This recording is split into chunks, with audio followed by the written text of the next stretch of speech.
Udah? Udah. Oke, kembali lagi di Ngabdur. Ngobrol bareng Abdur, pelopor acara orang di channel orang bersama saya, the one and only Mr. Abdur Arsyad, and the magnificent, fantastic man and beloved father of two daughters. This is Abdullah Rian.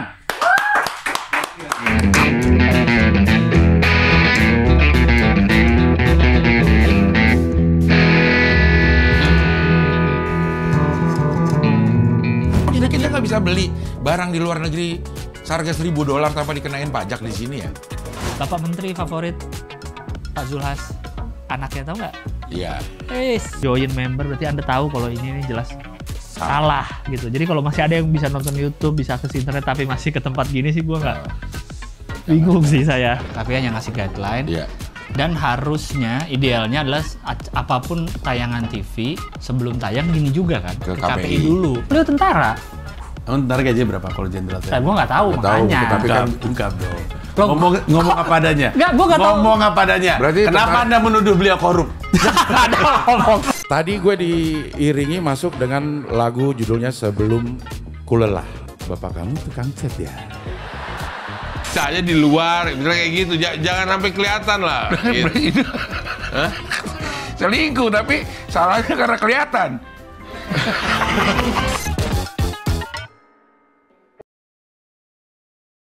Gokil. Pembukaannya gokil. Gokil. I think my English is Very good. Good. Start better. Mulai baik. Yes.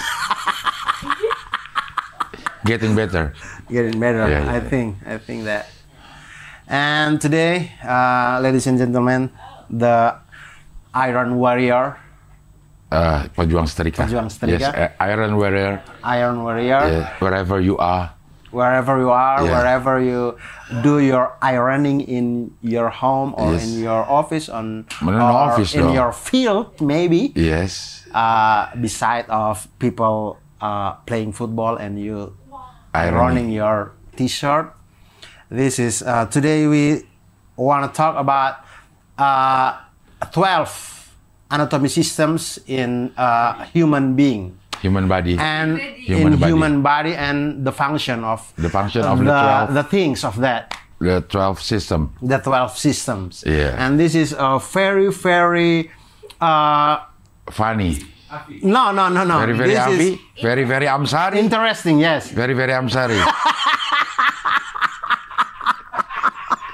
Si kalau misalkan dia, Yes. saya berbahasa Indonesia. Yes. Jika Abdel kemudian plesetin itu ke bahasa Indonesia juga, oke. Yes. Saya masih terima ya. Oke. Tapi kalau saya coba berbahasa Inggris, Yes. plesetannya tetap ke bahasa Indonesia. No. Saya marah sih. Itu kan nama. Itu nama. very Amsari. Saya balasnya gimana coba? Iya.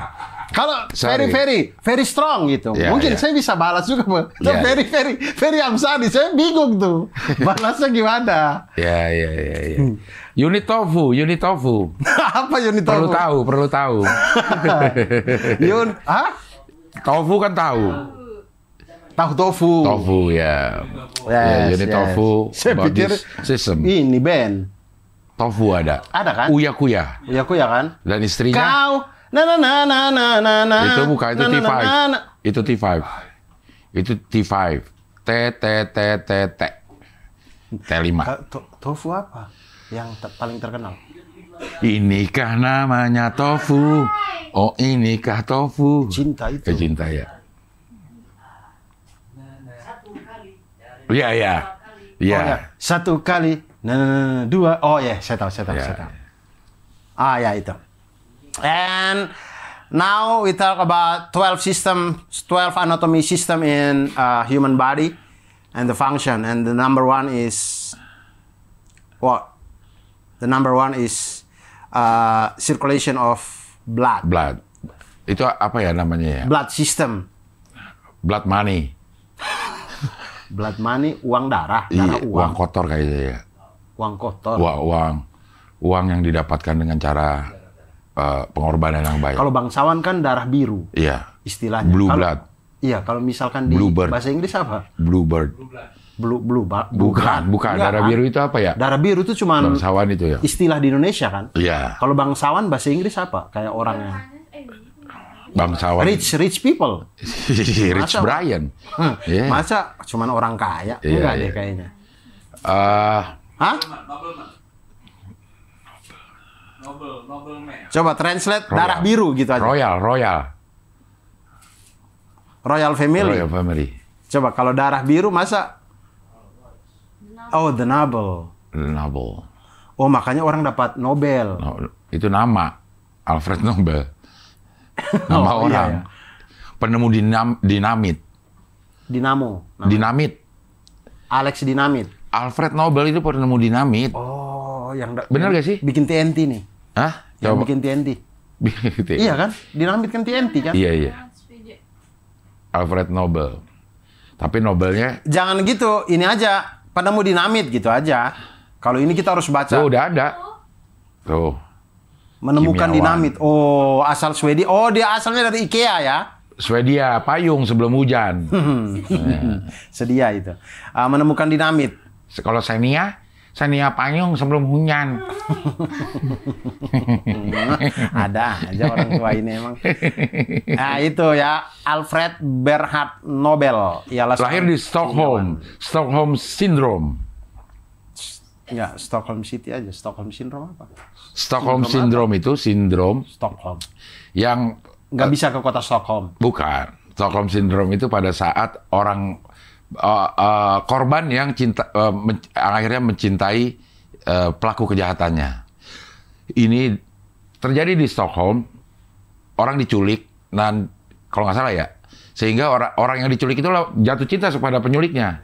Oh, Tuh kan, gangguan rasa- psikologis di mana korban penculikan Iya. justru memiliki rasa kasih sayang dan empati terhadap pelaku penculikan. Iya. Dan inilah yang diderita oleh Nava Fira ya.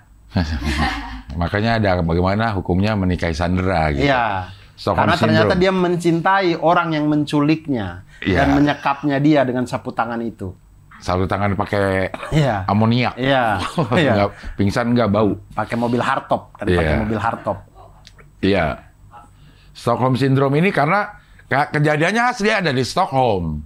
Oke. Penculikan di Stockholm kalau nggak salah ya. Makanya agak keren ya. Kalau misalnya kejadian di Rawadenok jadi Rawadenok Rawadenok Syndrome, Syndrome. kayaknya Iya. nggak masuk gitu. Iya. Nah, Atau Stockholm jembatan Serong Syndrome kayaknya nggak masuk gitu. Kalau kejadian Jemser Syndrome. Jemong. Apa tuh? Jembatan Serong, ya. Jemong Syndrome. Serong Bridge Syndrome. Oke tuh, kalau Serong Bridge Syndrome. Serong Bridge Syndrome, iya. Oke, keren. jadi oke ya. Jadi oke. Karena ada bridge-nya. Iya, Serong Bridge Syndrome. Oke. Oke, betul. Ini terjadi salah satu film yang pakai apa namanya Stockholm Syndrome. Stockholm ini. Syndrome, jatuh cinta dengan penculiknya. Film apa yang dulu itu? Money Heist. Oh, Money Heist mas series. Iya, tapi Iya, dia saya ada Stockholm. Makanya ada yang namanya Stockholm. Saya belum nonton. Kalau Penculiknya Stockholm Syndrome. Iya. Tapi gue sebenarnya pengen nanya ini, Dur. Awal-awal ini gue karena baru nonton konten-konten matematika, Dur. Bilangan 65 days itu. Bilangan rasional, Dur. Apa tuh? Bilangan rasional itu apa? Bilangan irasional dan bilangan rasional. Dan irasional itu adalah bilangan yang tidak habis dibagi. Saya lupa ingat, tapi bilangan rasional tuh biasanya itu bukan bilangan di bawah tanda akar. Kalau yang ini bilangan rasional Irasional itu bilangan yang bisa dijadiin perperan gitu, dijadiin rasio. Misalnya Real. dua bisa dijadiin 6/3 gitu. 3 gimana sih? Iya, jadi maksudnya bilangan kayaknya ya. Nanti coba dicek. Biasanya kami mengidentifikasinya dengan cepat itu adalah kalau irasional itu bilangan di bawah akar, kalau rasional itu bilangan yang tidak di bawah akar. Di bawah akar tuh maksudnya? Di bawah tanda akar. Jadi kalau 1/3 atau 1/3 sama akar 3. 2/3 akar 3 misalkan. Nah, itu bilangan irasional tuh. Kayak V, ya gue nonton ini adalah V dan golden ratio. Itu adalah bilangan irasional katanya. 22/7 itu tidak punya tidak punya bilangan yang pasti di belakangnya. 3,14 itu hanya pembulatan karena di belakangnya sampai 100 juta digit itu juga masih belum. Ya, dan dia tidak berpola. Kan ada yang dia tuh mengulang pola. Misalkan di belakang komanya banyak. Tapi misalkan setelah digit ke-7 dia ngulang lagi ke digit pertamanya tuh. Jadi mengulang begitu. Nah, 3,22/7 itu tidak memiliki pola, tidak memiliki pengulangan. Dia memang serandom itu ke belakang itu. 3,14 segitu. Nah, ada juga golden ratio. Golden ratio. Coba deh, golden ratio. Golden ratio itu 1, kalau 1,8 apa kalau nggak salah. Ya, itu katanya kalau di dalam bukunya Da Vinci Code, itu rumus Tuhan katanya. Iya, karena rumus Tuhan menciptakan sesuatu. Menciptakan. Kayak badan-badan kita tuh. Rasio emas, ini dia. Berapa sih ininya, bilangannya? 1, kalau tidak 1, salah. mana 1 sih? komaan. Itu misalkan, itu ada di Fibonacci biasanya. Iya, Nih, misalnya yang ini nih. 1,618. Nah. Iya. Ini ke sini, dengan ini ke sini, ya. itu perbandingan 1,618. Ya, dari sini ke pinggang dari ke sini. Sini ke sini, ya. Sini ke sini, perbandingan 1,618. Makanya kelopak bunga, sayap burung, semuanya itu 1,618 rasionya. Makanya kemudian di Da Vinci Code dikatakan bahwa 1,618 atau golden ratio ini adalah rumus Tuhan menciptakan sesuatu sehingga dia seimbang. Itu pakai bilangan Fibonacci. 1, 1, 2, 3, 5, 8, 13. Ya, dan begitu terus sampai ke sana tuh. Misalnya gitu, itu juga pola Fibonacci. Segala macam, gitu-gitu. Ya. Makanya kayak dulu itu biasanya dia tergabungkan tuh antara matematikawan, biasanya dia filsuf. Karena katanya matematika bisa menjawab semua pertanyaan. Betul, karena ketika matematika itu tidak hanya diartikan atau didefinisikan. Kalau kita ini kan sudah di partisi-partisi ya. Sehingga matematika ketika kita belajar aljabar kita sudah tahu, tidak tahu lagi aljabar ini ngapain sih gitu, buat apa sih itu. Tapi kalau dulu kan orang tidak dipartisi seperti itu, belajar matematika tuh belajar langsung ke alam gitu, belajar langsung melihat kondisi di alam dan segala macam, sehingga ketika orang mempelajari matematika atau dia filsuf atau apa, jatuhnya dia akan filsuf. Biasanya gitu, filsuf matematikawan itu tuh jadi satu orang pribadi itu. Karena ketika dia mendalami, melihat pola-pola yang ada di dunia ini, dia semakin sadar bahwa dunia ini tidak diciptakan dengan kebetulan. Dengan sembarang saja, tapi dengan penuh perhitungan gitu. Itulah. Termasuk menciptakan 12 organ tubuh. Betul.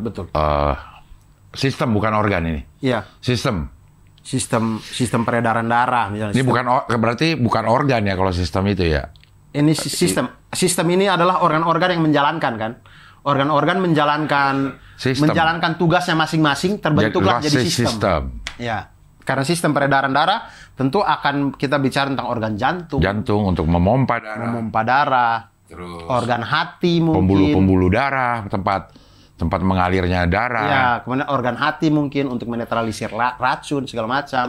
Organ lambung. Ginjal enggak. Ya, maksudnya organ lambung untuk mencerna makanan. Ya, mencerna makanan kemudian lambung. Enggak. Mencerna makanan kemudian sari-sari makanannya disebarin ke darah apa segala macam.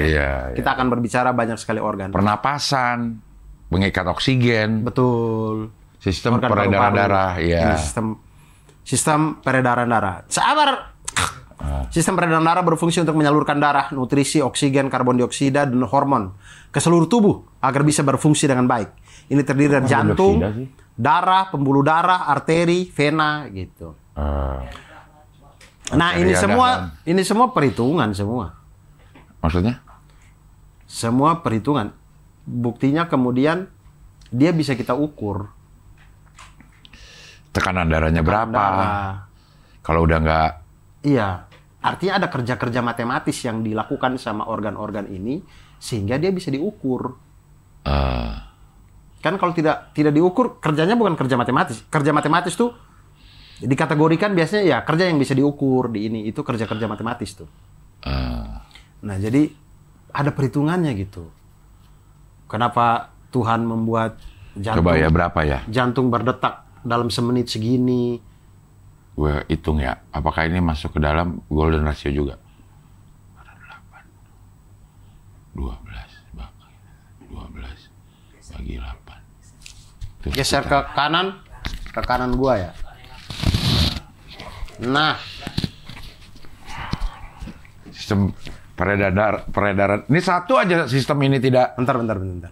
kejauhan. Nggak golden ratio nih. Hah? Nggak golden ratio nih. 1,8, Harus- 1,6. Terlalu miring nih. Ya udah nggak apa-apa. Nggak apa-apa lah. Lo miringinya. Nah, gitu. Ya. Jadi golden ratio nih. Iya. Profil. Nah, gitu. Apa tadi Cing April hitung apa? Hitung ini tekanan darah itu kan yang normal itu 100 per 80, 120 per 80. Nah, Tapi nggak golden ratio itu 1,5 hasilnya. hasilnya 1,5. Hasilnya 1,5. Tapi mendekati juga. Iya, mendekati memang. 1,618. Iya, sekitaran segitu juga ya. Ya, Kenapa harus 80? Kenapa dia 120 ya? ya. Ya. Tekanan darah, bahkan tekanan darah kalau udah kayak umur gue ini 130 per 90 lah ini. Katanya semakin tua kita semakin tinggi ininya. Apa namanya? Tekanan darah. Sistolik dan diatolik apa sih? Coba deh. Sistolik dan diatolik kalau nggak salah deh. Yang atas sis, yang bawah dia. Wah, kalau di inilah. Saya nggak tahu. Nah, diastolik. Sistolik sama diastolik. Ya mungkin karena ini kali ya. Mungkin karena pembuluh darah kita makin kecil kali ya. Mungkin. Makin banyak kotorannya, jadi Betul. darah makin tidak lancar segala macam sehingga tekanan darahnya jadi tinggi. Oh, Ibarat kayak selang, kalau kita sudah pakai 50 tahun, selang itu pasti kotor lah di dalam. Ada lumut-lumutnya, ada apa segala macam. sistolik itu adalah tekanan darah pada saat jantung memompa begini, ngek gitu ya. Mengenai ngek. Sedangkan pada ngek, ini adalah Diastolik. diastolik. Gitu. Pada saat jantung relaksasi itu diastolik. Pada saat jantung berkontraksi itu namanya sistolik. Oke, coba 100. Ini begitu udah disebut darah tinggi, 140 per 90. Itu sudah termasuk kategori darah 1,555. Hah? 1,555. Nggak golden ratio juga. Ya, Yang mana sih yang golden ratio? nggak tahu. Ya. Dan tidak bisa sembuh, Dur. Harus dikasih obat penekan tekanan darah. Baru bisa. Ya, jadi harus minum obat terus. Gue minum obat. Rio udah minum obat darah tinggi juga katanya. Ayah sama ibu saya juga rutin minum obat Minum obat darah tinggi darah tinggi, tekanan darah itu. di waktu yang sama. Iya, Entah pagi, entah malam, entah Iya. siang ini ya. Di pagi yang sama, ya. begitu. Jadi ya itulah mungkin karena kita makin tua pembuluh darah makin tidak selonggar kita waktu kecil. Ya, udah Waktu banyak muda. plak-plaknya. Plak-plaknya kan dipasang ring karena ada plaknya itu. Iya. Ada plaknya. Kemudian ada lagi sistem pernapasan ya, selain sistem peredaran darah teman-teman. Sistem pernapasan. Jadi kita ini kan butuh oksigen, butuh oksigen. Jadi pernapasan berfungsi untuk mengambil oksigen dan mengeluarkan karbon dioksida dalam proses yang kita sebut pernapasan. Sistem ini terutama terdiri dari trakea, diafragma, dan paru-paru. Kayaknya trakea ada Trakea di manusia. Ada nggak sih trakea? Itu, ya ada lah. Oh iya ya. Saya Kalau trakindo di situ. wait, alat berat itu. Iya. Enggak, saya pikir trakea ini kayak nama di serangga deh. Nama organ di serangga kayaknya. Tuh, trakea itu. Oh, itu trakea ya. Lak-lakan. Ya, kalau kupang namanya gargantang. Gargantang. Iya, trakea itu gargantang. Trakea, iya, Di iya. di sini nih gargantang. Trakea, diafragma, dan paru-paru. Gue sistem pernapasan juga kayaknya bermasalah nih, karena ngerokok ya. Cing Abdel, bisa nggak bedain? Saya tuh sampai sekarang nggak bisa bedain. Orang bilang bernapas perut, bernapas diafragma. Nggak bisa gue. Gue nggak tahu. Maksudnya yang kayak gimana sih? Nggak tahu. Apalagi katanya sebagai olah vokal ya, sebagai vokalis gue harusnya tahu gue nih. Gue akan belajar deh. Ya, katanya kalau kita bernapas yang kembang kempis dada kita ini diafragma ini. Ya diafragma ya. Tapi perut, nafas perut. Nah, tapi kalau yang ininya, tapi nggak juga, nggak. Ini mas saya naik turunin, bukan saya masukin udara, keluarin udara ya. Nggak, kalau kita dalam santai, mungkin yang bekerja perut ya. Nggak, bukan naik ini kita ya. Kalau lagi santai nih. Nah, tidur deh, lagi tidur. Perut kan? Makanya orang yang diafragma itu harusnya. Kalau gitu manusia itu bernafas dengan setahu saya manusia itu lahiriah fitrahnya itu bernapas dengan diafragma. Tapi kemudian karena kita menjalani kehidupan banyak stres, banyak pikiran dan segala macam, kita lupa bernapas dengan diafragma itu. Akhirnya bernapas dengan perut dan segala macam yang akhirnya membuat kita tidak rileks. Nah, ketika kita tidur, itu tubuh kembali rileks.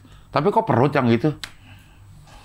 Nah, itu dia makanya yang saya bilang, saya itu tidak bisa bedain karena orang bilang lihat kembang kempisnya, kalau itu dada itu diafragma, tapi saya bernapas ya perut juga ikut gitu. Bisa enggak? Naik ininya nih. Ya, ini kan dada. Nah, dada nih, tapi perut juga. Iyalah, ada lah ke perut. Ada, iya. Nggak habis semua di diafragma. Iya, gitu. Makanya suara aja bisa suara perut. Saya cukup bingung ketika orang bilang bedain, jangan nafas pakai perut. Bernafas dengan diafragma gimana? Ya, bernafas dengan diafragma. Coba. Bernafas dengan diafragma.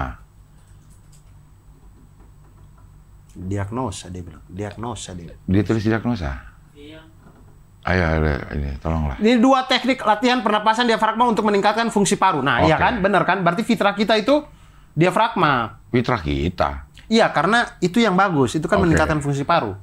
Diafragma adalah otot besar yang terletak di dasar paru-paru. Oke, taruhlah di sini ya. Sabarlah.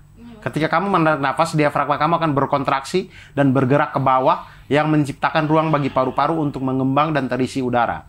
Lalu ketika kamu mengembuskan nafas, diafragma rileks dan bergerak ke atas yang membantu mengeluarkan udara dari paru-paru.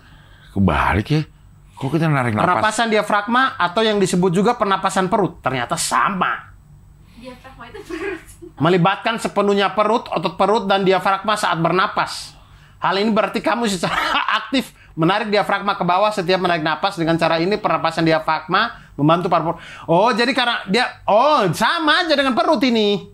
Buat free dive kayak gitu. Terus apaan kita dong? Bedanya sama napas? Emang cuma satu doang kali teknik ya? Kamu melakukan Ini karena kita sadar sih. Kalau kita tidak sadar tuh pasti ada bedanya tuh. Tubuh kita ketika saya berbicara, ketika saya mikir, lagi dalam tekanan atau apa gitu, tentu bernapas kita tidak kayak gini. Ngos-ngosan. Nah, tidak kayak gini nih. Cuman karena ini kita sadar ya, jadi kita susah cari bedanya gitu. Iya. Nah, itu kemudian ini pernah saya pernah nonton videonya Aderai. Brother. Ini ngomongnya brother pasti. Brother, oke ya. Brother, jadi Ya. gini. Aderai pernah bilang begini.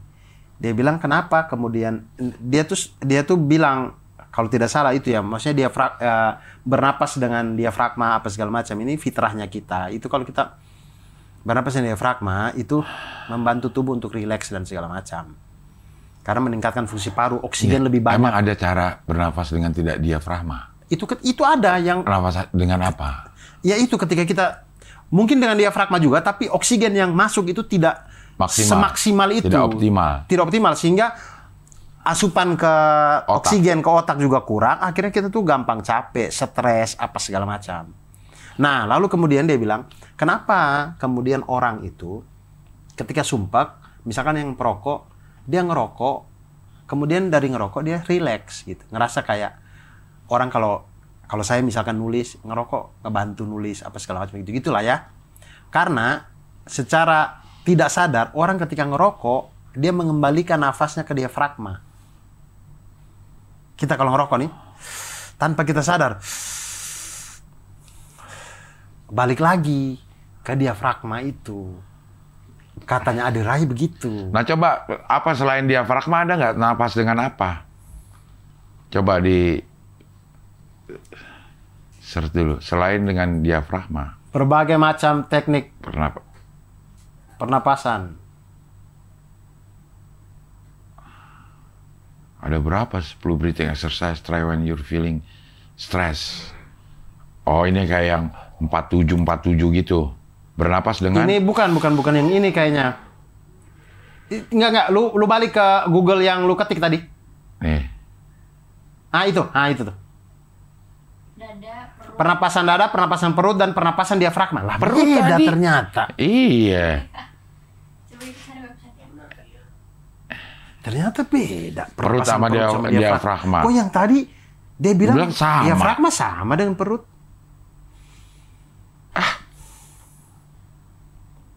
Tapi kemarin saya ikut yoga hamil. Loh? Ya, nemenin Cindy. Iya.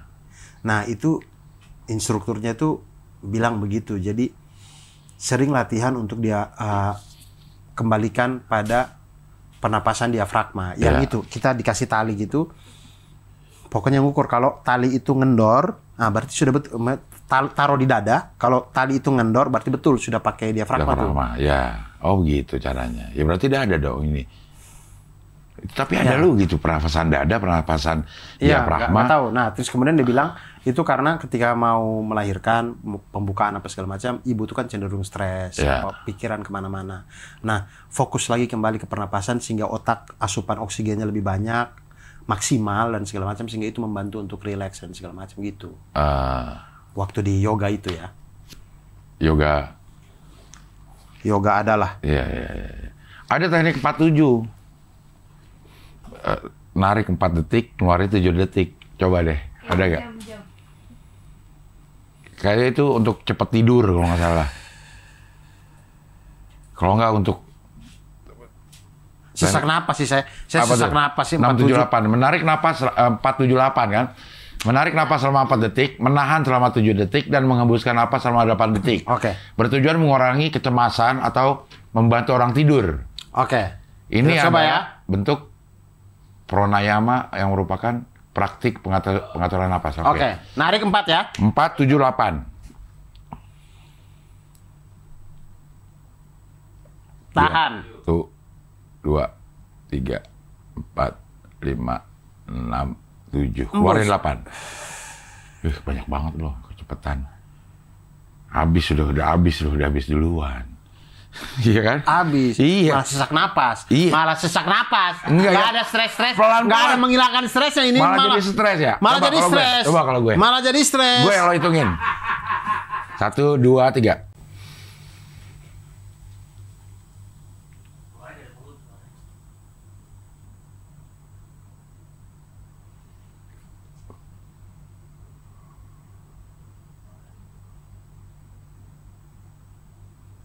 Stres nggak? Tidur. Nggak satu kali langsung tidur dong. Stres malah. Iya, gue narik 4-nya aja nggak kuat gue. Iya. Narik 4. Saya di 2 detik udah semua udah masuk. Iya, berarti kita harus pelan-pelan, nggak boleh. Bisa lama-lama dilatih. Nahan bisa, cenderung bisa. 7. Masuk, keluarin.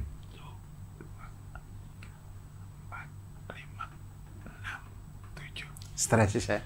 Saya malah pusing. Pas narik ya? Iya, pas ngeluarin udah nggak usah. Nggak ada manfaat dan kegunaannya. Semanusianya aja teman-teman. Semanusianya aja bernapas. Ini malah stres nih. 478 ini malah stres. Tapi itu karena lo tidak pernah melakukannya, Dur. Mungkin udah bisa lah. Kalau diulang-ulang terus lama-lama stresnya tambah tinggi. Lagian kan kita mau tidur. Kita mau tidur nih, cemas gitu. Terus kita melakukan ini harus pakai ngitung, aduh salah, gue udah berapa detik ya gitu. Iya, dan menurut saya karena dasarnya itu bernafas itu adalah aktivitas tubuh yang tidak perlu dipikir. Nah, ketika kita coba untuk memikirkan aktivitas tubuh yang tidak perlu dipikir ini, malah tambah beban pikiran nggak sih? Malah tambah stres menurut saya. Karena kita ngitung terus ya? Iya. Kayak berkedip, menelan ludah, Itu aktivitas yang tidak perlu pikir. Kalau kita memikirkan, saya harus berkedip nih, saya harus berkedip nih, malah stres, nambah beban pikiran di otak menurut saya malah. Iya nggak sih? Intinya adalah tarik nafas panjang aja udah. Tarik nafas panjang sehingga lebih banyak oksigen yang kita hirup, kemudian hembuskan. Kemudian pelan-pelan, teratur aja. Jadi tidak perlu dipikir sampai hitunglah apalah, nambah beban pikiran menurut saya.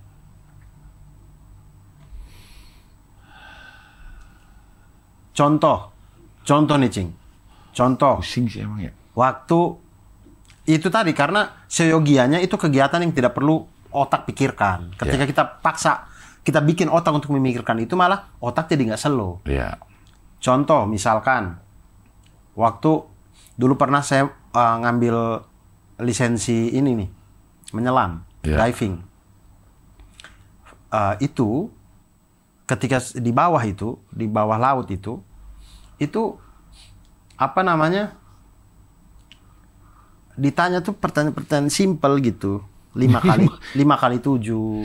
Di dalam situ? Iya, pakai papan tulis. 5 kali 7 apa? Saya menemukan orang susah jawabnya itu. Karena otaknya dia lagi tidak mikir itu. Dia tuh lagi mikir ini nahan napas. Iya, bukan. Dia kan lagi pakai oksigen. Maksudnya dia kan mikir ini napas. Jadi bukan kita bernapas yang kayak kita di sini. Saya nggak pernah pikir saya bisa napas apa enggak. Di bawah itu kita akan mikir, ini oksigennya berapa lama masih ada apa enggak? Ini saya bernapasnya, dan kita harus membiasakan bernapas mulut kan hidung ketutup di sini. Udah pakai itunya, Google-nya tuh. Iya. Jadi Google-nya Google Meet. Enggak. Okay. Google ya. kacamata. Oke. Artinya kita itu terbiasa hidup bernapas pakai hidung. Nah, kita ada di satu momen yang kita harus bilang ke tubuh, "Woi, jangan bernapas pakai hidung, bernapas pakai mulut aja terus." Nah, karena ini belum terbiasa ya, namanya juga baru mencoba diving ya.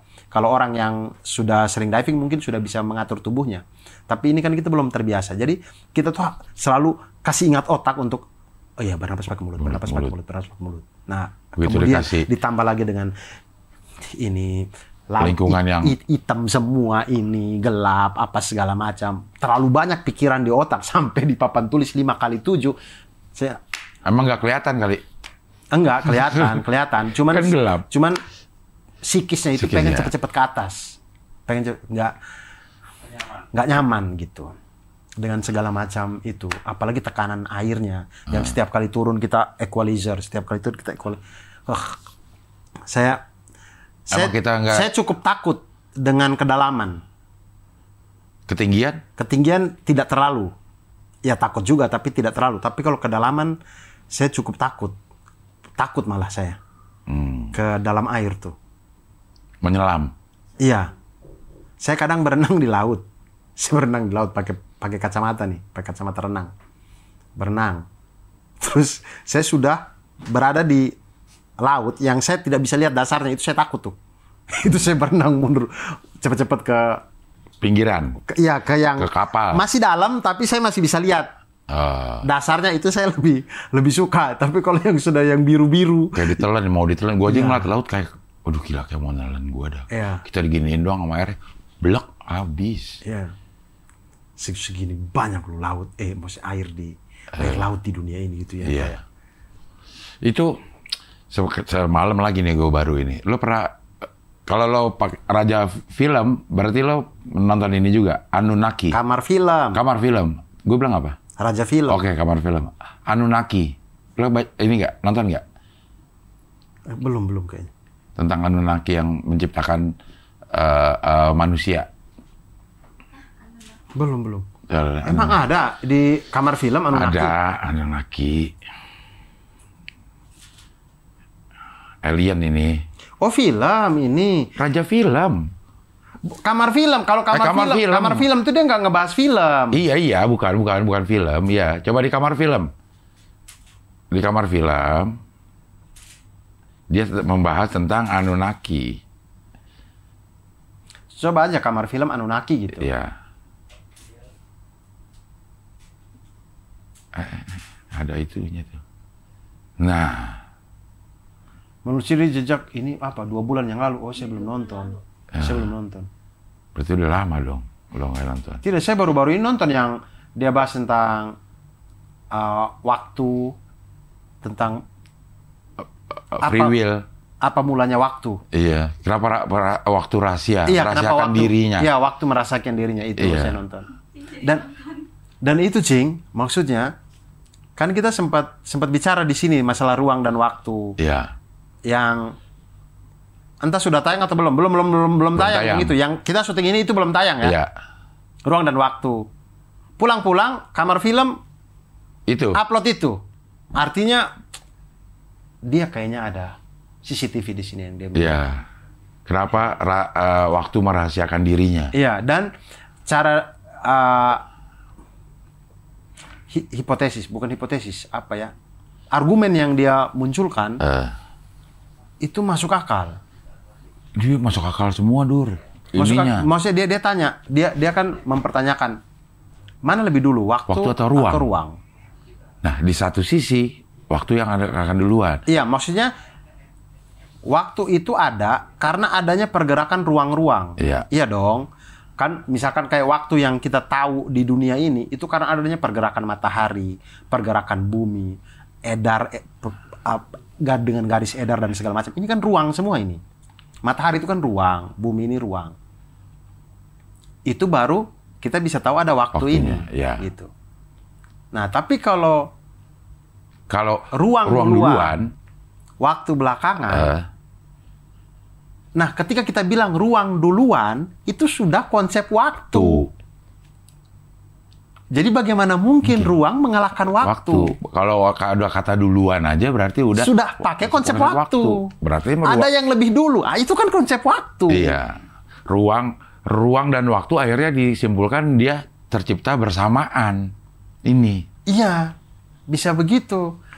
Karena kalau waktu duluan, ya bagaimana waktu bisa diukur kalau tidak ada ruang yang bergerak gitu. Waktu diukur dari mana gitu. Tapi kalau ruang duluan, ya ketika ngomong duluan itu sudah waktu gitu. Itu saya pikir kayak benar juga. Iya. Ini tadi saya baru maksudnya saya lagi bicara sama Cing Abdel juga yang begini-begini masalah ruang dan waktu, ternyata dibahas sama kamar film ini. Iya. Termasuk yang Anunnaki ini. Nah, Anunnaki apa? Saya belum nonton. Anunnaki ini jadi menurut si kamar film ya. Si Laksadharma ini. Ya. Laksadharma ya namanya? Kadarma. Ah? Lasakadarma. Lasakadarma itu. Dia yang tahu. Saya nggak tahu.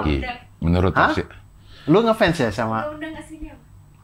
Kang Abdur, ntar kita dengerin dia cerita aja. Oh gitu. Saya nggak tahu kalau dia mau muncul boleh kita undang. Ya. Tapi takutnya dia maunya anonim. Iya. Anunnaki ini, ya seingat gue dari nonton gue ini sama Anunnaki ini adalah alien, Dur. Oke. Alien. Terus dia mencari emas Oke. di Papua. planet bumi. Oh. Planet bumi. Ya mungkin di Papua juga kali Iya. gitu ya. Mungkin itu digunakan untuk apalah gitu. Kemudian dia punya budak-budak tuh, Dur. Punya budak-budak alien juga. Oke. Alien juga. Budak-budak dipekerjakan di bumi. Di bumi udah ada nih Homo erectus. Oke. Udah ada, tapi nggak dipakai sama si Anunnaki. Karena dibutuhkan kecerdasan. Gitu. Nah, sampai satu saat ini budak ini membangkang, Dur. Membangkang. Karena dia punya kecerdasan juga. Oke. Cuma punya tubuh yang kuat juga. Membangkang sama si Anunnaki. Dimusnahkan dah tuh. Dimusnahkan si budak-budak itu. Kemudian dia masih perlu orang untuk kerja di planet bumi ini.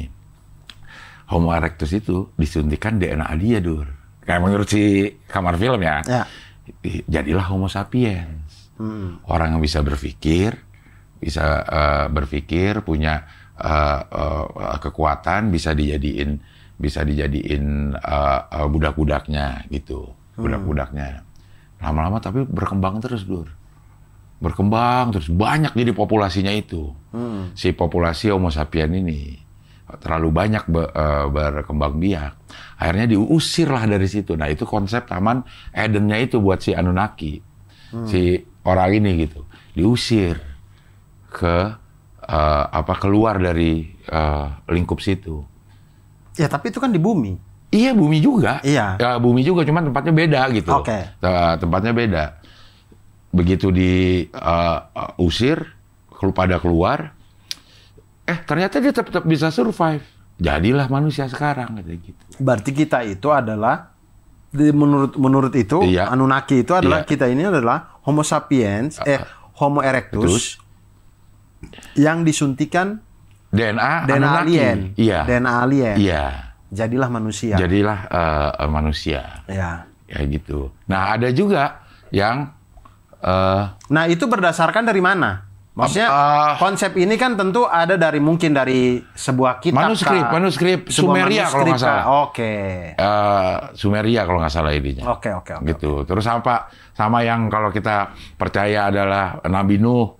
Dia juga ada tuh tokohnya tuh. Banjir bah itu juga. Oke.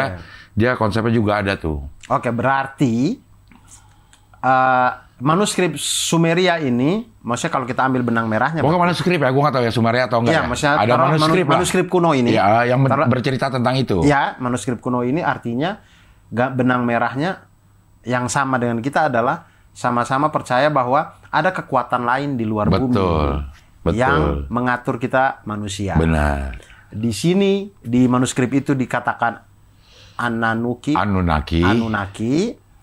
Kalau di kita itu ya Allah Subhanahu wa taala dengan Konsep Tuhan segala kita. macam malaikat itu. Iya, gitu. Ada Edennya juga, Ya. Taman Firdausnya juga. Ya. Dibuang. Tapi dalam konsepnya dia masih di situ juga nih. Ah. Tapi ini memang ada satu tempat yang indah banget, ini banget gitu dibuang lah ke Ya. sini. Gitu. Kalau saya melihat kadang tuh saya tuh kalau nonton misalkan kayak ya maksudnya nonton, membaca gitu Babilonia lah, Nebukadnezar dan Mesopotamia. Mesopotamia kuno, Iya. Mesopotamia kuno, Mesopotamia modern, apa segala macam itu. Itu tuh saya coba untuk melihat itu, misalkan kalau kita sekarang ini, taruhlah kita ini disebut sebagai peradaban modern gitu ya, Iya. peradaban, tapi tidak menutup, karena kita tidak tahu kiamat kapan ya. Iya. Tidak menutup kemungkinan peradaban kita ini lenyap, kemudian ada orang-orang yang mempelajari kita ini seperti kita mempelajari Babilonia kuno gitu. Ya. Nah, saya melihat kayak benang merah ceritanya itu tersampaikan oleh para nabi, maksudnya kepercayaan saya, tersampaikan oleh nabi dan rasul. Ya. Ibaratnya kayak sekarang tersampaikan oleh para ahli tafsir dan segala macam. Cerita sebenarnya. Tapi kemudian nabi dan rasul itu tidak abadi. Para ahli tafsir juga tidak abadi. Ketika mereka meninggal dan segala macam itu, cerita-cerita ini dilanjutkan oleh orang-orang yang kemudian menambah dengan imajinasi-imajinasi. Contoh, sekarang itu tiba-tiba ada yang ceramah dan pengikutnya banyak itu. Bisa ngomong sama semut. Bisa ngomong sama semut. Iya. Isinya saya lihat ya, kok bisa orang percaya ya? Modalnya cuma makoli doang itu. Tapi kok orang percaya gitu? Maksudnya itu kan asal aja itu dia makoli. Semua orang juga bisa kayak gitu. Nah, kalau misalkan ya, bayangkan ini, maksud saya membayangkan ini, misalkan kayak ahli tafsir yang lebih tahu, yang lebih berilmu, semuanya ini sudah meninggal, kemudian orang itu yang umur panjang, bisa jadi generasi-generasi selanjutnya itu percayanya dari dia gitu. Nah, itu yang kemungkinan terjadi dengan manuskrip kuno yang ada gitu. Cerita tentang nabi dan rasul apa segala macam itu ada, tapi orang-orang yang membawa cerita itu sudah meninggal gitu. Kemudian yang orang-orang yang menafsirkan aneh-aneh ini, yang menambahkan dengan hayalan-hayalan, mereka yang umur panjang, akhirnya mereka yang menuliskan segala macam. Ya. Bayangin kalau iya gitu, ahli-ahli tafsir kita maksudnya yang ini nggak ada. Bayangin buku tafsir di mungkin 100 tahun ke depan isinya cuma makoli gitu-gitu, Cing. Bayangin, Cing. ngomong sama semut lagi makoli. Kayak apa tuh generasi sana itu mempelajari peradaban kita yang sekarang gitu. Taunya dari makoli. Tapi si Kamar Film ini juga suka pakai pendekatan Islam, Dur. Ada beberapa yang kontennya gue ini coba penciptaan alam semesta menurut Al-Quran. Kalau nggak salah gue lihat di Dia Kamar pernah Film bahas juga. tentang keajaiban Al-Quran. Ada 2 part. Ya itu. Saya itu. udah nonton. Ya itu ya penciptaan alam semesta di mana bumi dan langit awalnya bersatu. Ya, di teori Big beberapa Bang apa segala macam ya, itu teori sudah Big tersebutkan Bang, di asap, Al-Qur'an. Iya ini. penciptaan petunjuk manusia. iya kan dua Part part 2. kan, Yang volume pertama 1, volume penciptaan 2. apa? Alam semesta. Alam semesta ya. Ini part 1, ini part 2. Iya Ya. betul. Itu sudah. Ya, betul. Nah, betul itu juga Kayak dia munculkan gitu. kayak yang apa tuh namanya? Proses tumbuhnya janin di dalam rahim seorang ibu. Iya. Detil banget Al-Qur'an Ya. udah bilang 1400 tahun yang lalu Al-Qur'an sudah bilang sedetail itu dan sekarang teknologi modern mengkonfirmasi itu. bahwa urut-urutannya memang ya seperti itu. Betul. Jadi dia masukkan dalam episode keajaiban Al-Qur'an. Sorry, tadi yang saya mau ini tadi itu, maksudnya ini cara saya menerjemahkan secara pribadi ya. Ya. Apa yang terjadi zaman dulu dengan saya melihat kehidupan yang sekarang gitu. Karena kan oke, Nebukadnezarnya nggak ada. Tapi kan sifatnya itu ada. Gitu. Ada sampai hari ini. Maksudnya manusianya tidak ada, tapi sifat-sifatnya itu kurang lebih sama lah dengan yang sekarang ini. Jadi menurut saya bisa melihat ketika cerita dulu-dulu, saya coba bawa ke zaman saya sekarang gitu. Saya coba melihat gitu. Oh, oke, mungkin kejadian kayak gini kali ya, gitu-gitu sih. Ya. Sampai lumayan detail juga nih menceritakan ini keajaiban Al-Qur'an sama petunjuk-petunjuknya. Kayak asap yang ininya tadinya emang kita alam semesta ini asap doang kata tadinya gitu. Bukan kumpulan asap. kumpulan gas. Kumpulan gas ya. Yang kumpulan gas apa segala macam itu disebutkan di Al-Qur'an. Nah, ada salah satu saya lihat cuplikannya kalau tidak salah di IG Reels. IG Reels apa YouTube Story gitu. Ada kayaknya ulama Mesir kalau nggak salah, apa ulama Saudi, saya lupa, tapi ada yang bertanya, kenapa sih Syekh gitu, kayak kita orang Islam tuh kok kalau dilihat kayaknya mengalami kemunduran luar biasa gitu. Kenapa yang menemukan kayak perkembangan janin itu, alam semesta, teori Big Bang, segala macam itu kenapa bukan orang Islam? Kenapa itu malah yang menemukan itu bukan orang Islam dan justru itu membuktikan Al-Qur'an gitu. Iya. Kayaknya kita kemunduran deh. Terus kata si Syekh itu bilang gini, ya mungkin Allah bikin kayak gitu karena mereka yang butuh pembuktian. Kalau kita ini kan tanpa kita temukan atau enggak pun kita kan percaya gitu. Nah mungkin Allah bikin mereka yang menemukan biar mereka bisa tahu gitu Al-Qur'an itu benar. Gitu itu kata Syekh itu. Terus saya mikir-mikir kayak ya benar juga ya. Maksudnya tanpa saya mempelajari teori Big Bang, tanpa saya tahu black hole atau apapun itu, saya tuh percaya alam semesta bagaimana dibentuk di dalam Al-Qur'an itu saya percaya 100% gitu. Tanpa harus tahu teori-teori itu. Nah, kemudian teori-teori itu muncul dan dibuktikan di dunia barat itu, ya mungkin caranya Allah untuk membuktikan biar mereka yang temukan, biar mereka yang lihat sendiri tuh. Betapa. Nah, tapi ini berkaitan sama itu Guru Gembul nih. Gue juga lumayan nonton sama Guru Gembul ya gitu. Dia melihatnya memang misalnya gini, yang dikasih contoh sama Guru Gembul adalah pada saat kita buang air kecil, sebisa mungkin jangan nyiprat. Oke. Karena itu adalah najis. Ya. Ngomong-ngomong, roke di sini mana ya roke? Korek. Roke kagak ada roke. Oh. Thank you. Silakan Pak Guru Gembul. Guru Gembul ngomong gini. Kalau memang itu yang jadi apa namanya, kenapa lo kedinginan? Dingin ya. Itu yang jadi concern gitu. Terus kenapa penemu alat menjaga supaya tempat kencing kita tidak nyiprat itu bukan orang Islam, dia bilang gitu.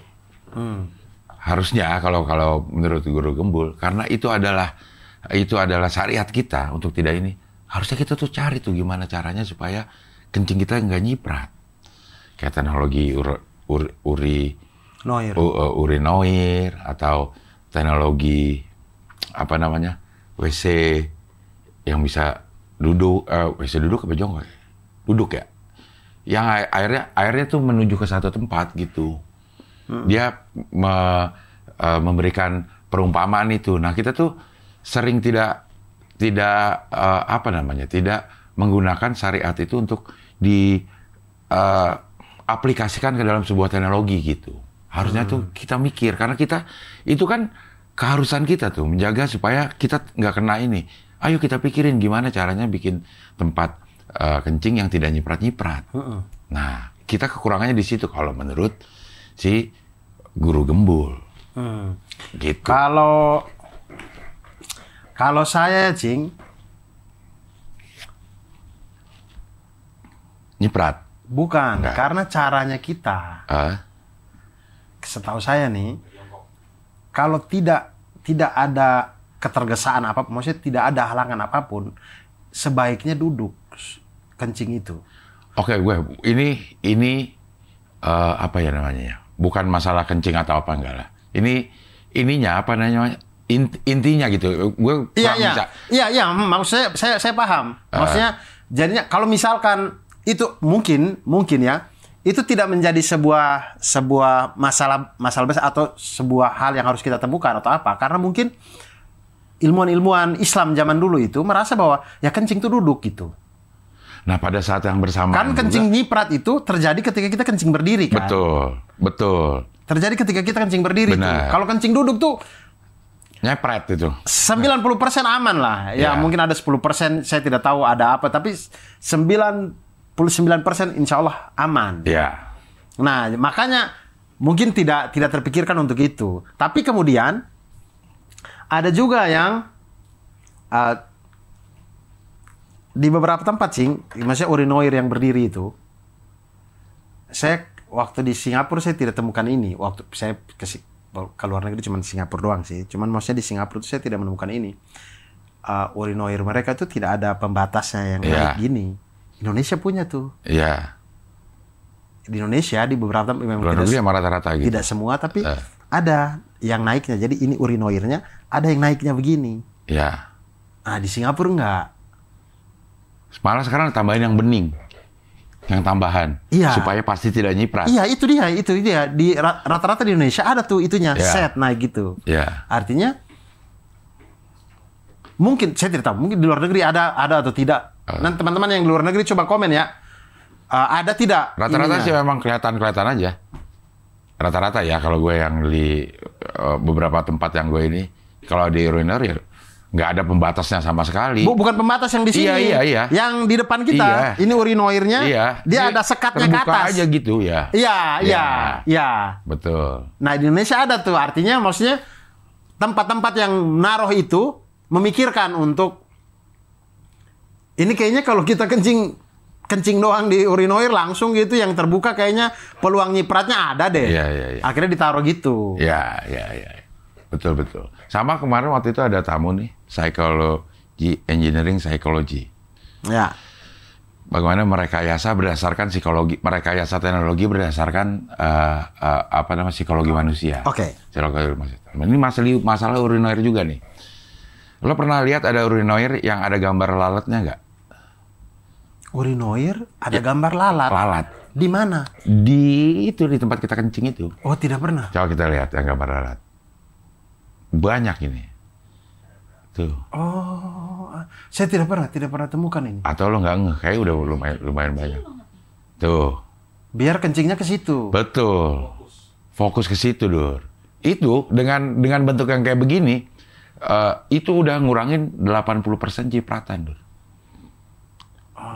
Mungkin maksudnya Guru Gembul gini, yang gini-gini harusnya kita pikirin lah gitu. Gitu. Karena kan kita mensyaratkan kita bersih. Ya. Ayo dong kita ini, yang gini-gini kenapa jadi orang luar yang ini, padahal kita yang memerlukan kebersihan itu gitu. Gitu ininya dia kerangka berpikirnya gitu. Ya. Dan ternyata itu 80% mengurangi cipratan. Dir. Dengan itu karena secara psikologi kita akan menuju situ dibanding nggak ada itu kita gitu-gitu. Tapi saya itu sebenarnya ini pribadi saya, Ci. Iya. Ini pribadi saya. Saya tuh kurang setuju masjid pakai Urinoir. berdiri. Tapi Saya- emang ada gue tahu salah atau tapi gue denger di mana pernah ada satu masa memang berdiri juga Rasul Betul. Jadi ya udah boleh lo berdiri gitu. Iya, kalau kata maksudnya yang ustaz saya, maksudnya di kampus dulu Iya. cerita ngomong gitu, maksudnya kalau tidak ada apa ya uzurnya, bagusnya jongkok. Iya memang. Iya. Nah, maksud saya ketika Akhirnya mendefinisikan ini masuk uzurnya itu kan Misal- macam-macam. Jadi iya, maksudnya kayak misalkan taruhlah saya naik gunung. Iya. Saya naik gunung, ini saya kalau duduk, wih ini ilalang tusuk pantat ini, Iya. setengah mati, ya berdirilah itu Iya. jatuhnya. Atau misalkan di laut, di pantai, ini kalau saya duduk, pasir-pasir kena pantat nih, segala macam. Misalkan aja gitu ya. Iya. Atau ada sesuatu yang agak berdiri aja udah. Itu berarti ada uzur syar'inya. Tapi ke masjid, apa uzur syar'inya sampai kita harus kencing berdiri? Itu yang saya tidak paham. Kalau rame orang, Dur. Rame orang sehingga kalau kita bikin itu kan harus Antri WC dengan antri urinoir sama aja kan? Sama aja kan, kepentingannya sama-sama kencing nih. Menurut saya sama aja. Dengan diperbanyak WC-nya sama-sama aja gitu. Menurut saya tidak harus pakai urinoir gitu. jadi WC bilik-bilik Iya. atau WC duduk tapi nggak ada ininya. Nggak ada sekat-sekatnya. Jangan juga, bilik aja gitu. Mungkin ada juga yang ya tidak perlu pakai WC misalkan, itu bilik-bilik mandi, tapi kan bisa juga dipakai kencing kan. Iya. Tapi kan dengan tertutup orang bisa jongkok di Bisa dalam. jongkok ya. Nah, gitu. Saya tuh lebih berpikir yang begitu itu lebih oke gitu. Kalau jongkok memang harus dibilikin sih, Dur ya. Iya. Tapi karena mungkin kita nggak terbiasa aja, Dur, ngelihatnya ya. Karena kita terbiasa ya, kalau jongkok ya harus ini. Kalau memang diciptakan, dibikin untuk jongkok dan kelihatan orang ya kita akan ngeliat biasa aja. Susah sih. Saya kan kalau jongkok kan kita harus Buka semua. Taruhlah kain ya. Iya. Taruhlah Ngangkat. kain. Tetap angkat. Selain dalamnya kita kasih turun. Kelihatan lah itu segala aurat kita segala macam. Bagusnya dibilik-bilikin. Nah, kalau tempat umum lain ya, itu terserah lah ya. Maksudnya mau ada WC Mall berdiri gitu atau apa, misalnya, ya. itu terserah lah. Itu sudah kembali kepada masing-masing. Tapi kalau di masjid, saya sampai saat ini masih bingung kenapa masjid harus pasang urinoir gitu. Karena cipratan-cipratannya juga Betul.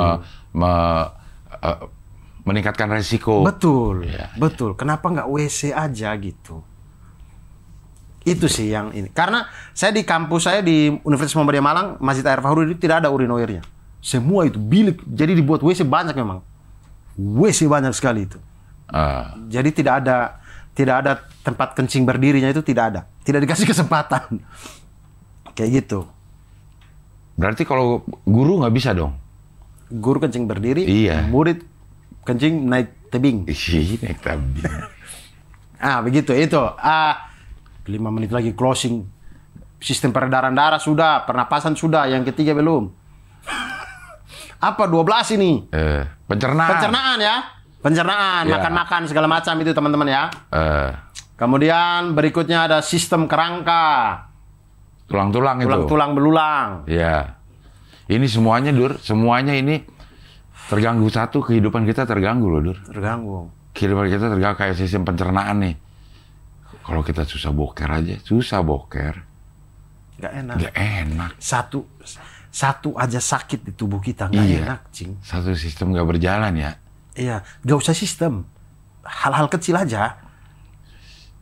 Kayak ada bisul aja di telinga sini. Iya. Gak enak, udah tidur udah gak enak. Mana kalau bisa ada tempat yang kayak misalnya kita ada luka gitu di satu tempat yang kalau pada saat kita tidak luka Kita tidak pernah terpikirkan bahwa tempat itu ternyata sering kepentok-pentok, Dur.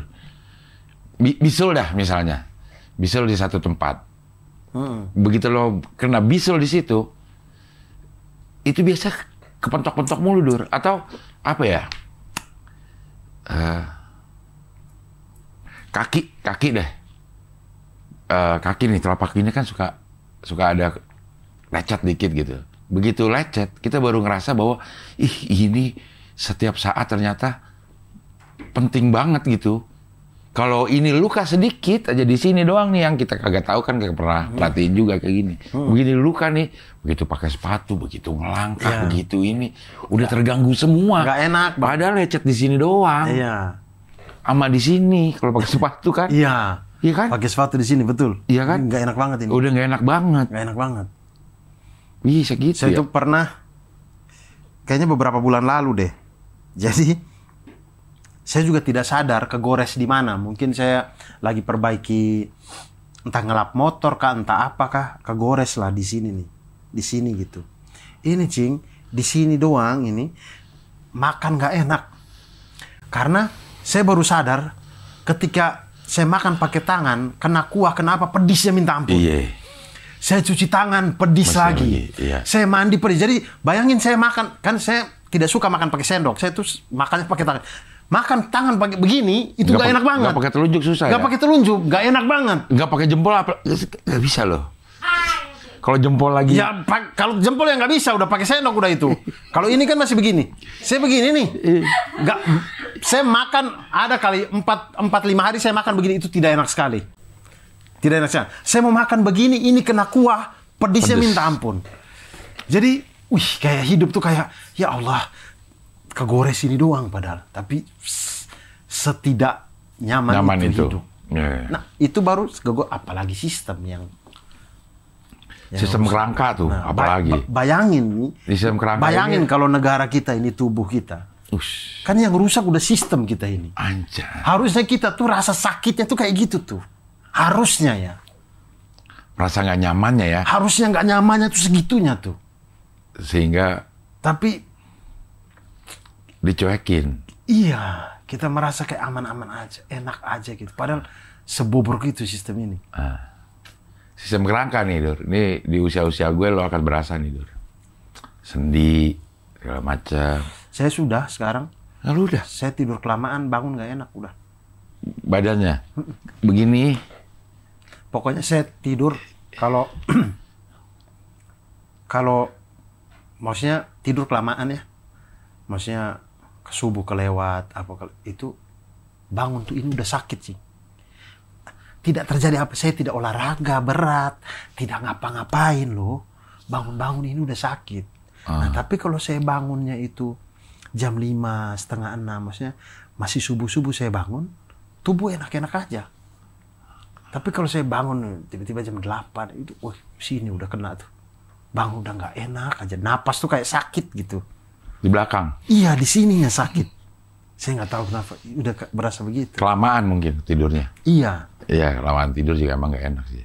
Ternyata udah nggak enak. Dulu enggak, dulu biasa-biasa aja, mau tidur 2 hari juga aman-aman aja. Bangun-bangun tetap santai-santai aja, sekarang udah berasa. Lanjut. Udah closing, mau pulang nih ya. Iya. Enak banget. Enak. Pulang-pulang loh, kita mau syuting. Iya.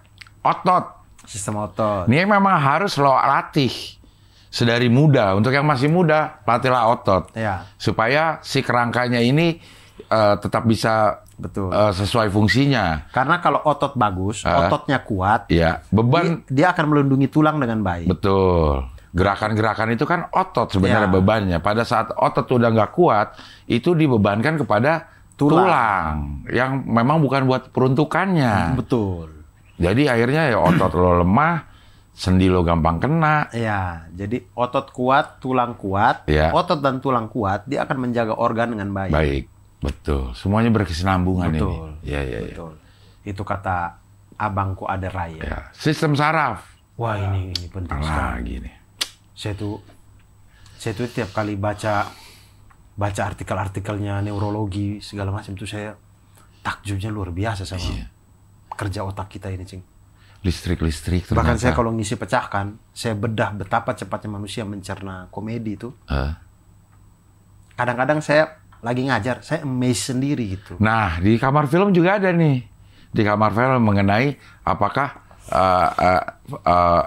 manusia itu memang bebas memilih. Apakah ada free will-nya? Free will-nya. Nah, kalau menurut kamar film, menurut penelitian secara ilmiah, tidak, Dur.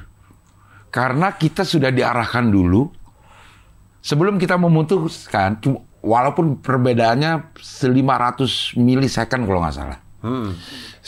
Sebelum kita memutuskan untuk, nih gue ngambil ini nih, ya begitu gue ngeliat ini, di sini nih udah terekam nih, lo harus ini kata otak gitu, bukan kita yang nyuruh otak. Ngerti nggak maksudnya?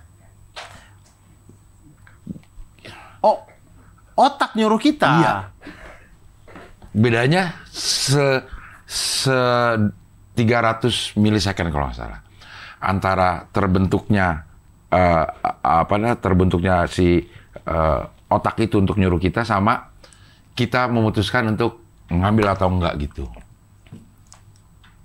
Iya, ini nih Harus nonton sih. betul. Iya. Iya. Tapi kalau saya belum nonton, nanti saya nonton ya. Iya. Tapi kalau masalah free will, saya yakin kita punya free will. Kita sangat punya free will gitu. Karena kita bebas sekali mau menentukan apapun gitu. Betul. Terlepas itu kita yang perintah otak atau otak yang perintah kita. Nah, itu dulu ya. Lalu berikutnya adalah di masalah otak perintah kita ini. Saya tuh salah satu buku yang saya suka judulnya Rumus Bahagia. Muhammad Goddard atau siapa gitu. Moh siapa gitu. Coba Rumus Bahagia, dia covernya warna kuning. Buku Rumus Bahagia. Muhammad Goddard kalau nggak salah. Iya, Mo Gaudat. Nah, ini Cing, dia itu bilang, maksudnya di bukunya dia ini, saya Cing Abdel ini bukan Cing Abdel yang sebenarnya, saya bukan Abdul yang sebenarnya. Yang sebenarnya kita Adalah? Dia bilang manusia itu sebenarnya makhluk immortal. Dari pertama kali kita diciptakan, kita itu sebenarnya nggak akan mati, Cing, sampai kiamat, sampai nanti di akhirat yang kekal itu. Kita ini sebenarnya memang manusia tidak pernah mati. Kita ini cuma pindah-pindah alam doang. Yang kita diciptakan kan ruh kita ini kan. Ruh kita ini diciptakan dari tulang sulbinya Nabi Adam alaihissalam itu. Kita diciptakan. Ruh ditiupkan. Ruh ya, maksudnya kita diciptakan itu kita berada di dalam ruh. Ketika kita hidup, ketika kita lahir, ketika kita dibentuklah raga kita, ruh itu ditiupkanlah ke kita itu. Nah, si ruh ini immortal ini nih. Yang mati kan jasad kita gitu. Ya. Jadi yang Cing Abdel lihat sekarang ini saya Abdur dalam bentuk dunia ini, ya dikasihnya begini ini. Begitu saya nanti di akhirat, mungkin Cing Abdel kita akan bertemu lagi, tapi casing Cing Abdel bukan begini. Jadi dia bilang, kita selama di dunia ini, sebenarnya ruh kita itu cuman pakai casing ini untuk perintah-perintah gitu. Ya. Makanya kemudian dia ini akan bersaksi, kaki ini akan bersaksi.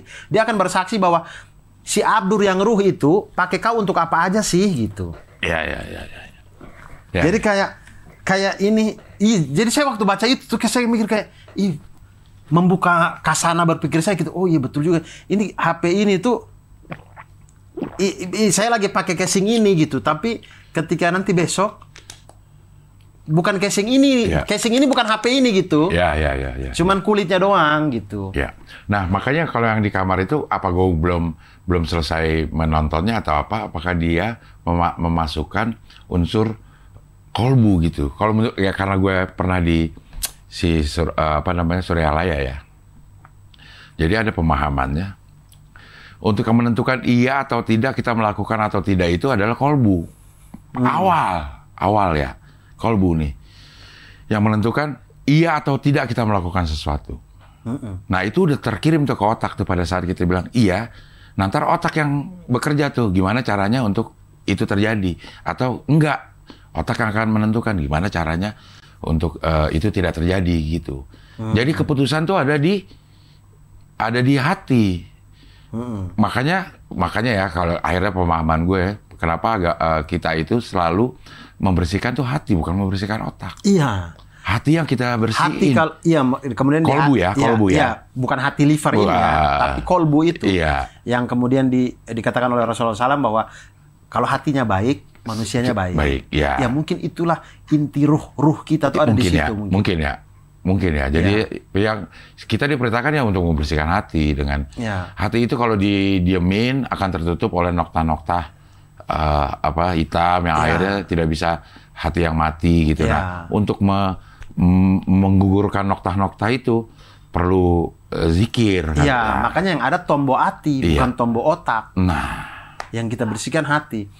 Kayak maksudnya si Mo Gaudat itu akhirnya kemudian kenapa tadi?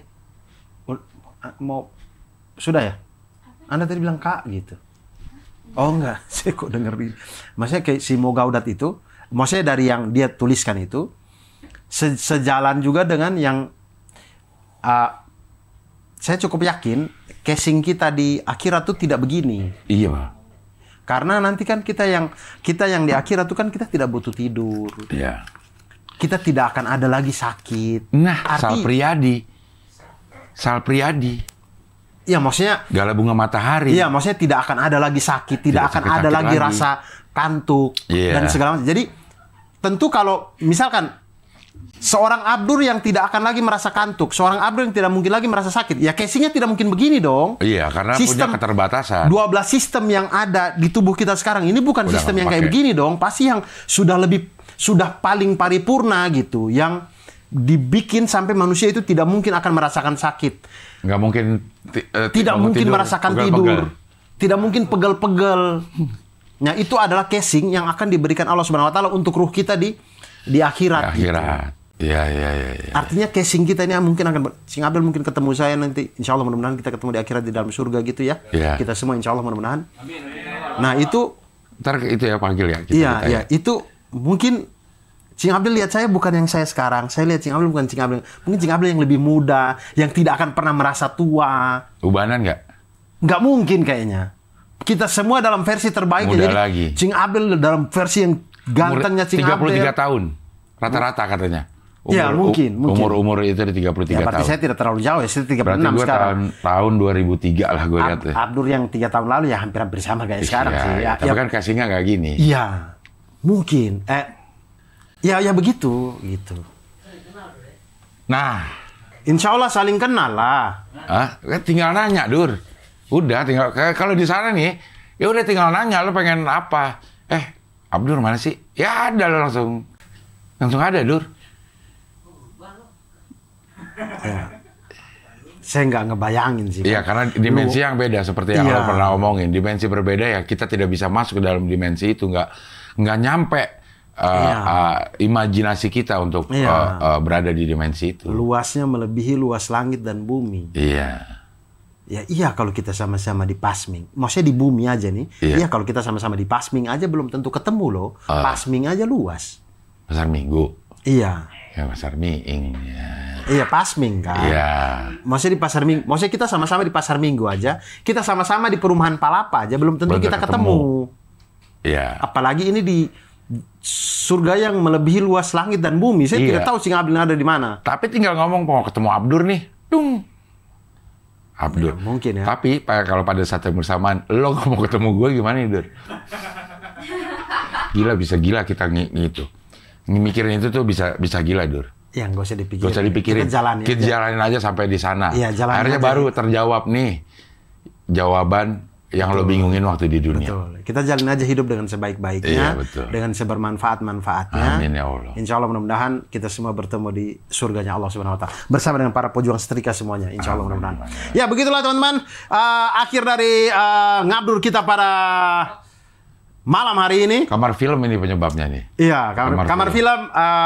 Siapapun Anda di sana. Teruslah berkonten karena kami sangat menikmati konten-konten Anda.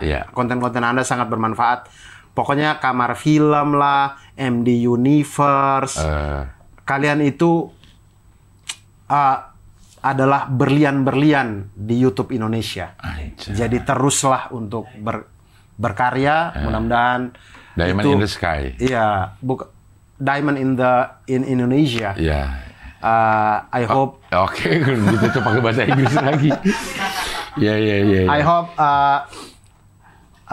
the part of your work, all of your works about your YouTube videos can make it come to Amal Jariah for you. Yeah. Keep up the good work lah. Keep up the good work and just do it. Oh, okay. Nike. Hanya mikir-mikir. Okay, thank you everybody. Thank you very much for your attention, for your comment, your subscribe, and your like. Thank you. Yes. And I'm Abdur Arsyad. Mohon undur diri. Signing out. Signing out. Yes. And this is Mr. Abdul Lakian signing out too. And thank you very much. Salam satu panas dan wassalamualaikum warahmatullahi wabarakatuh. Salam satu panas apa bisa ini? Nggak usah salam satu panas saja biar orang Swedia mau apa tetap semuanya salam satu panas. Stockholm Syndrome.